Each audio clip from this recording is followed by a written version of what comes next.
Hey, good Wednesday evening, everybody. It's Chief Meteorologist Brad Panovich here, and we've got a lot to talk about tonight locally and across the Carolinas, which Tim will join me momentarily and we'll talk about it. But we got to focus first on local because we could have an interesting impact tonight into tomorrow morning that has nothing to do with potentially some wintry weather Friday morning for parts of the Carolinas. Let's start with our temperatures out there. These are the current temperatures across the region. It's a cold day. I mean, temperatures have been below average all week. We have stayed on the chilly side for the better part of a week now, really going back to Thanksgiving with that cold air, that first blast of cold air. Tonight, temperatures fall quickly. We've got some high clouds now, but eventually I expect skies to clear, and that's going to be key because that's going to allow for two things to happen.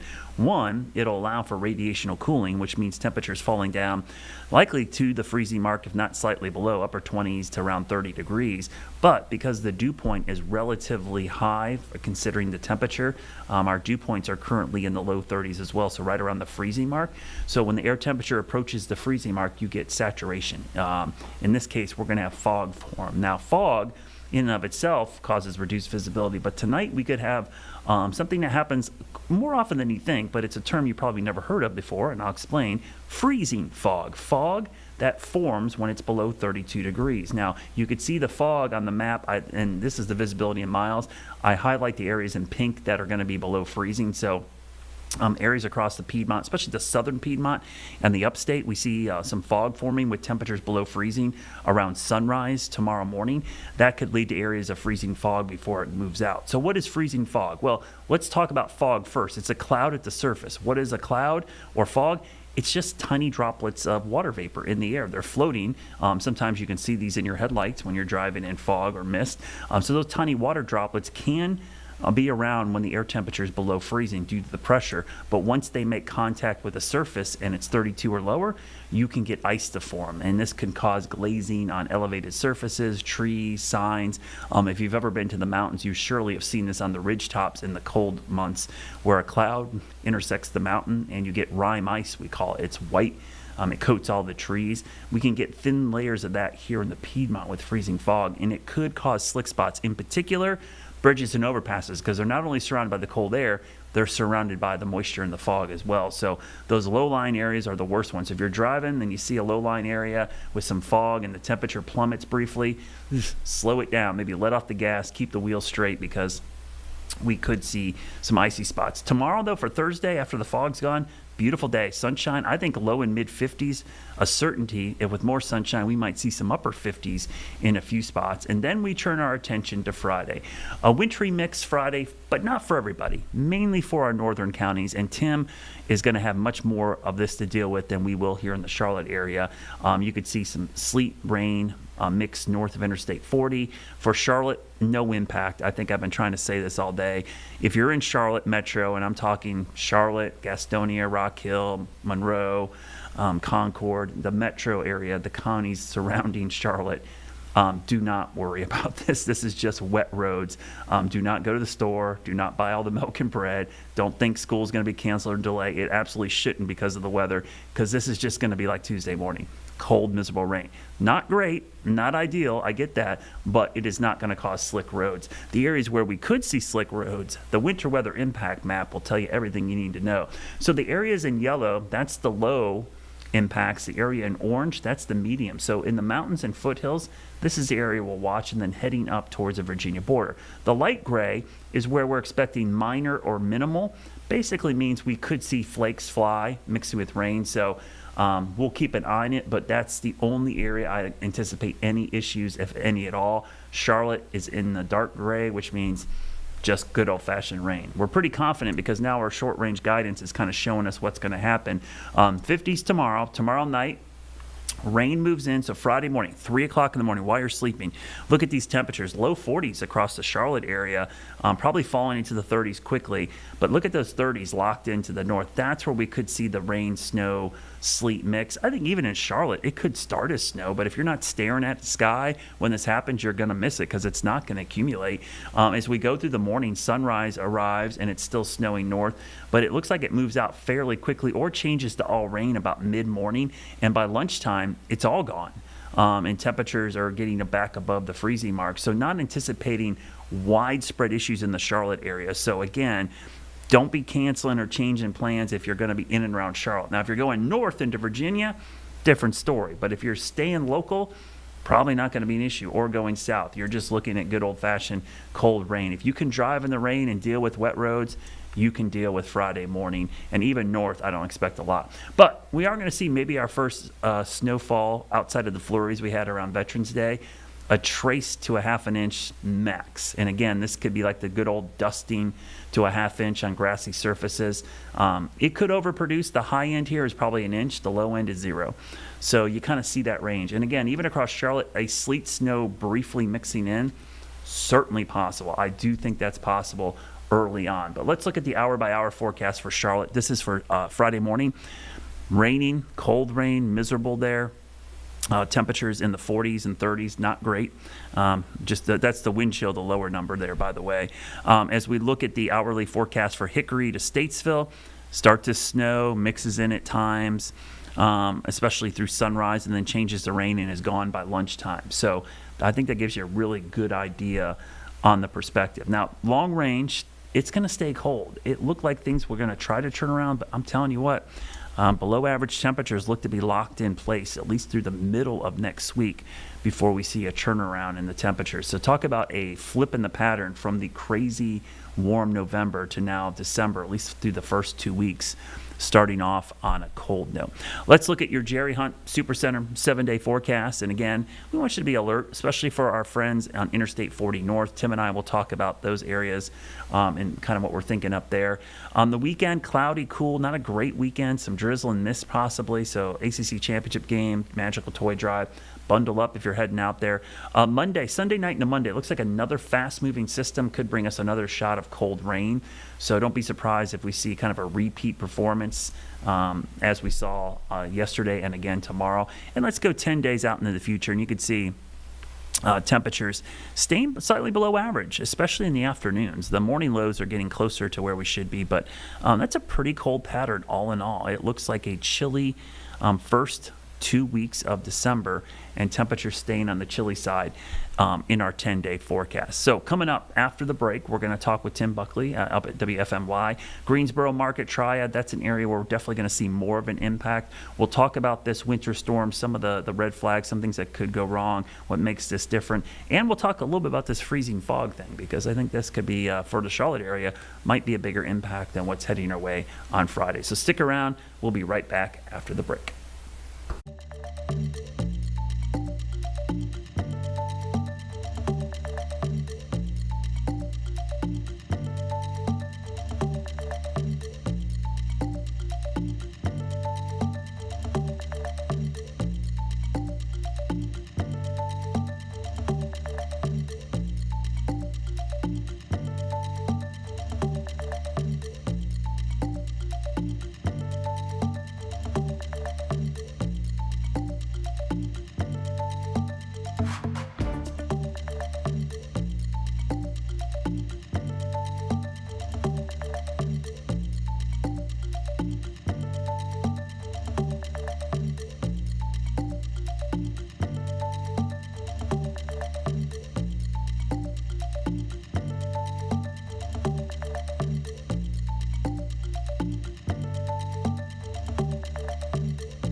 Welcome back on this Wednesday evening. Joining me from Greensboro, WFMY's Chief Meteorologist Tim Buckley. And Tim, we've had another day to kind of digest some of the information, and I don't want to say it's like becoming clear, but we got a pretty good handle, I think, on the setup for Friday morning.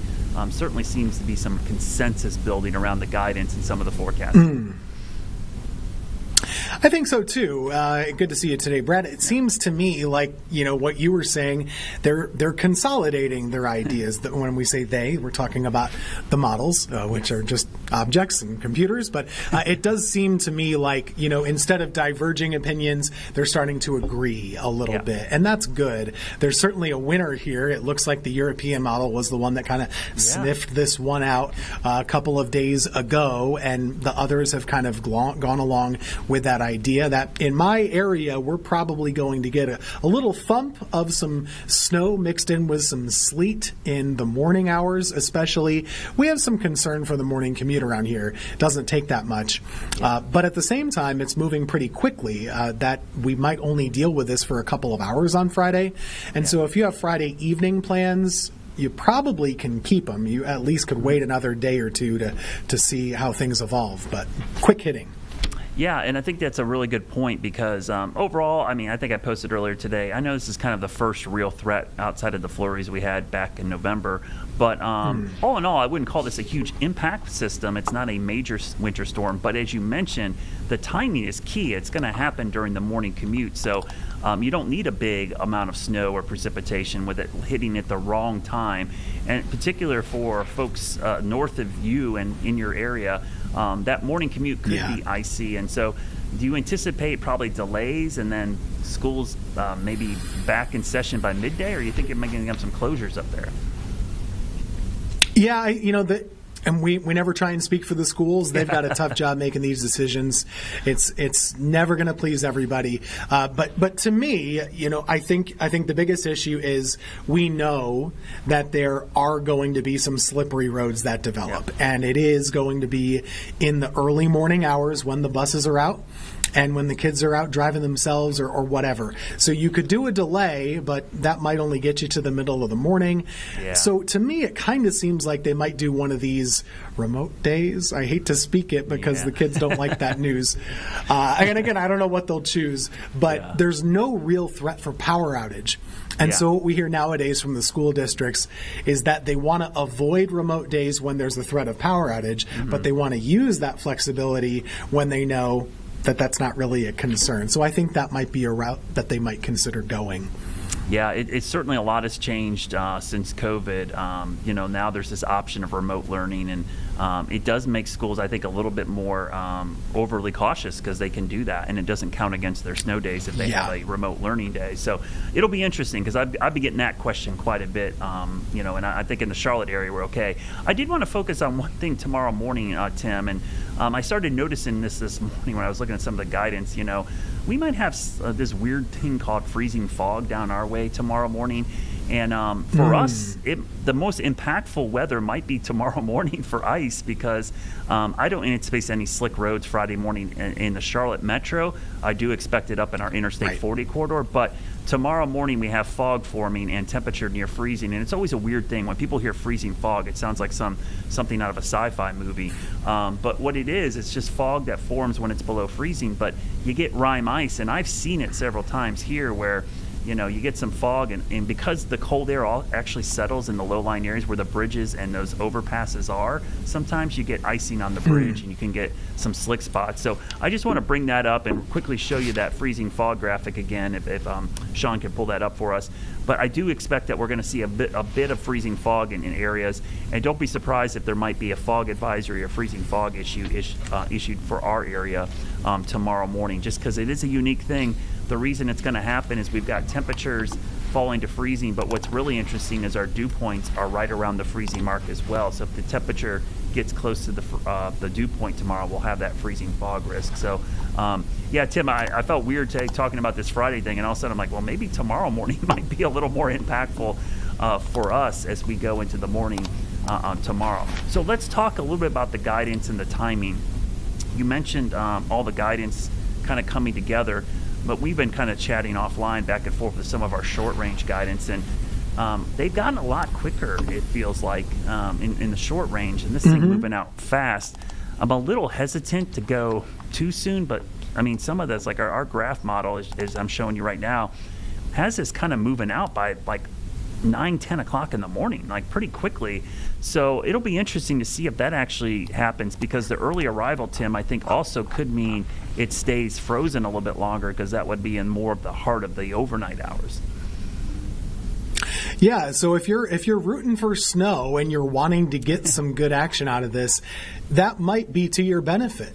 Earlier arrival, which is kind of something we said a couple days ago. If it arrives earlier, there's going to be a winter weather threat. Well, now that seems locked in. It is going to arrive early. It's just a question of, how long does it take to overcome the dry air? I'm not sure if the models are a little too optimistic with how early it could start, but it does seem like before sunrise is certainly a good bet. And when it does start, it might be a little mixed with rain at first up in my area, but I think you're going to mix with snow pretty quickly once what's interesting about weather is when the rates get a little heavier with the precipitation, there's more evaporation that happens. Yep. And so then you can cool the air around it. So you might even have a weird thing where, hey, it's raining outside. Oh, it looks like we're done with this. But no, it could still change over to snow. Don't freak out if that happens, because that's something we see many times in the Carolinas. It can depend on the rate of precipitation can determine what kind of precipitation you get.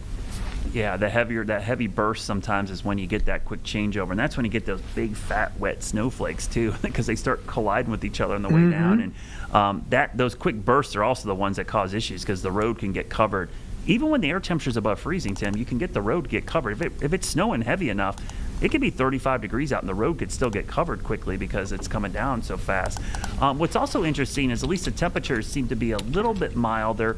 I'm kind of with you on the fact that I don't know if the evaporative cooling, the dynamic cooling we call it, is actually being handled really well in some of the guidance because our temperatures actually went up a little bit in the latest run of guidance. And if it's pouring rain, I don't think we're going to be in the low 40s. That seems kind of not realistic. I think probably mid to upper 30s is probably more realistic if a heavy rain is falling into a CAD type setup.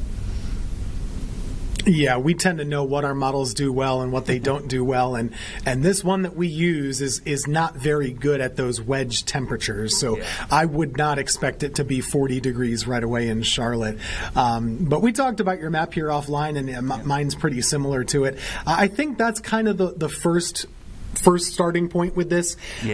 If you're hoping and praying for something of a burst, could that happen in Winston-Salem? Could that happen in Greensboro? Sure, but it's really hard to kind of narrow that down because we're so close to the rain line also. And more often than not, that rain line ends up a little further north than we expect rather than south of where we expect. So that's just kind of where our conservative ideas and hesitancy might come from. It's just from experience around here. It's not something you want to get too overly excited about when you see one model that shows you getting 2 inches or something. Yeah, it is interesting to look at, like you said, the high end, like the boom or bust potential, right?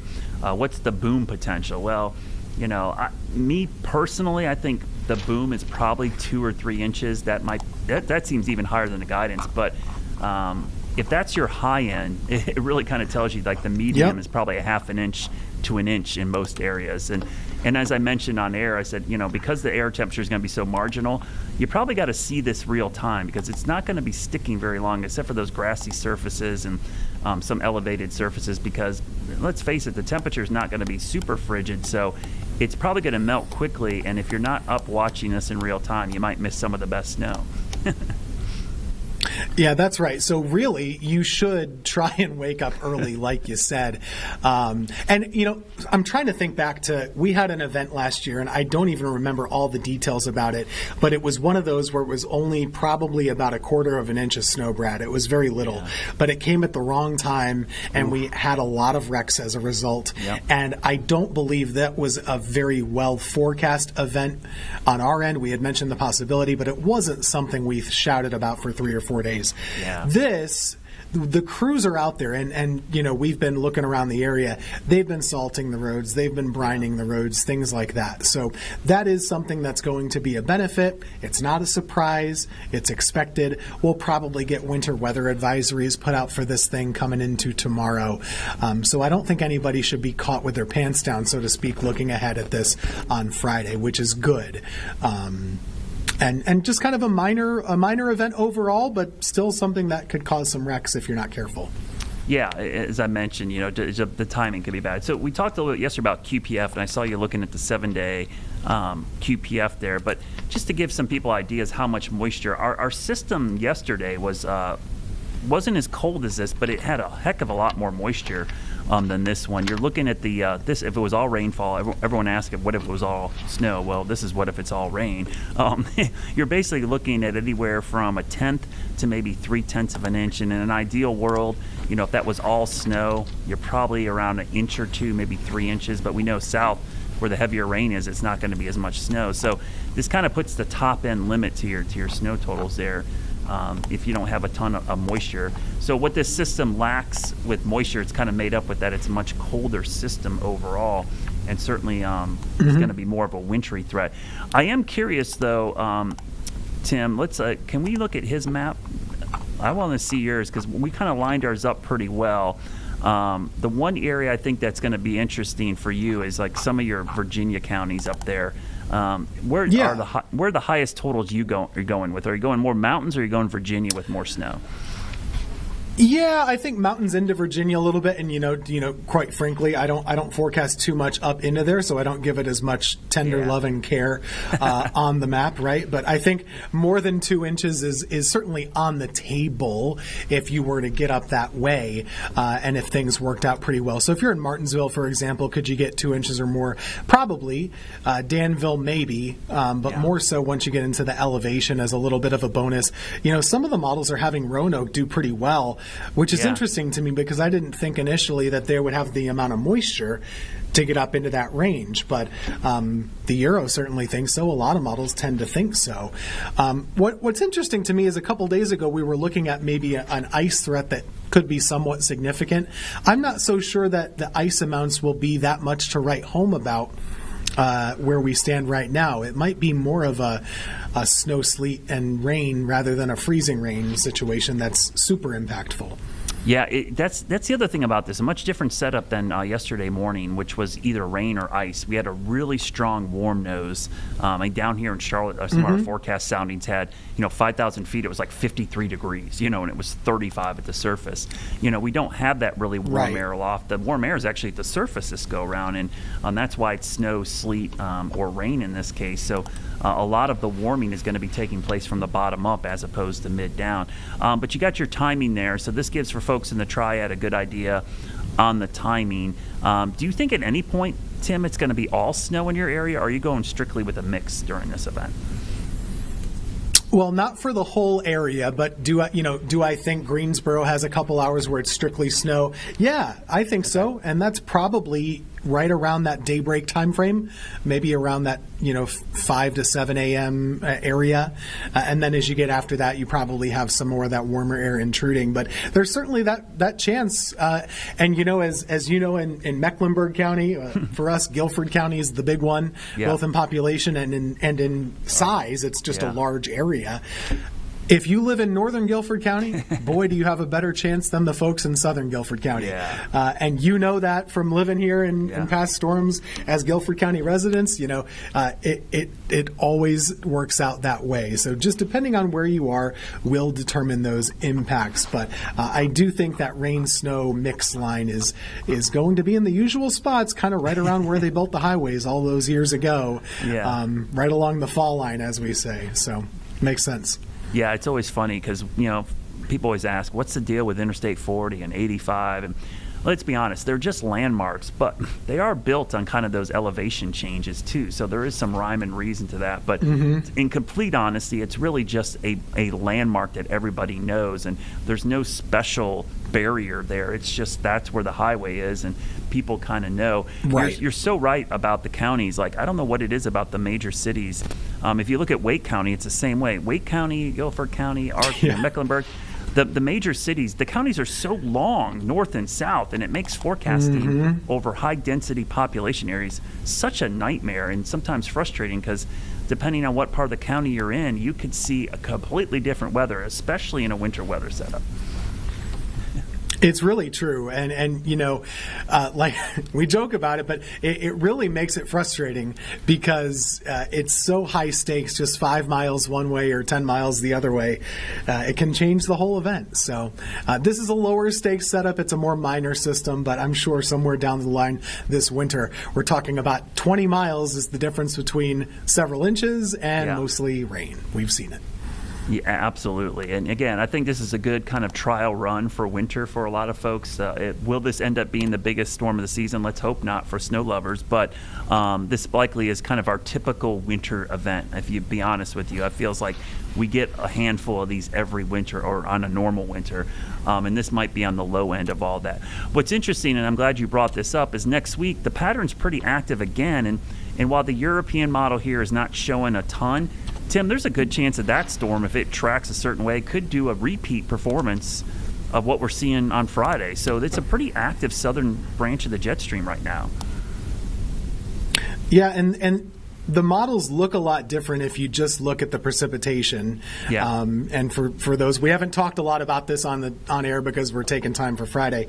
Yeah. But there is another system Sunday into Monday that isn't even a lock for us getting precipitation. It could stay fairly dry, but the differences between this model here that we're showing versus the one that we showed you initially, which is drier, the differences are pretty subtle. It all has to do with just a little bit of a extra dip in the trough or a dip in the jet stream, and you could get a stronger system to develop. And I think there's a lot of uncertainty still with the Monday system on how dry or not it'll be, and whether it will be just wet or could it be wintry. I think all of those are still on the table, and I'm not ready to answer those questions yet.